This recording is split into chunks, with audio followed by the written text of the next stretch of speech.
I live my life by the words Langston Hughes bled onto a page in 1951. His motto, as he lived and learned, was dig and be dug in return. If he were alive and standing on my front lawn, I would walk up to him, my little hand stretched out and my mouth forming the phrase, "Thank you, Mr. Hughes," on repeat. And when he gripped my hand in his, I'd tell him, "Hey, I dig you." And maybe he'd dig me a bit in return, and then we'd dig the whole world, 'cause I don't think we love enough. And I know that's something people say when they want to seem like decent individuals instead of horrible people who stay up late not saving whales, but thinking about who they'd love to see fall down an elevator shaft or how their neighbor looks without clothes on. But I really think it's true.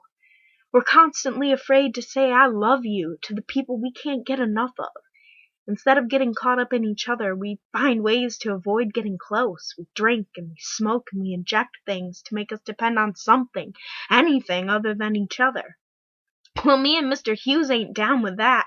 We'd wrap the world in our arms if we could, and we'd tell the clouds that it's okay to cry, 'cause that means you've still got emotions.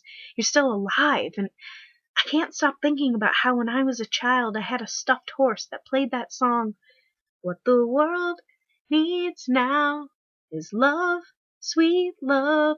It's the only thing that there's just too little of."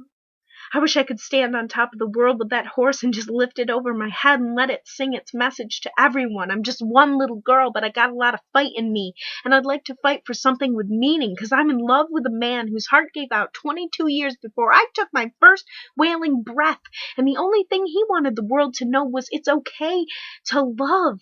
Just dig someone and maybe they'll dig you too, and if they don't, man, that sucks.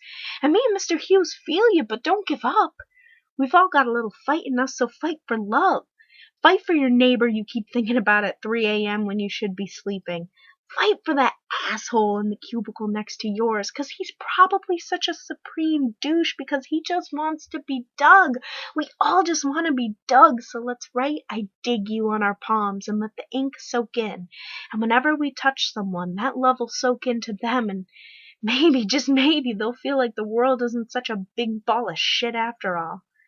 Maybe they'll feel like they aren't such a big ball of shit after all. Maybe that's stupid, but me and Mr. Hughes always thought of ourselves as dreamers, and yeah, we dig that.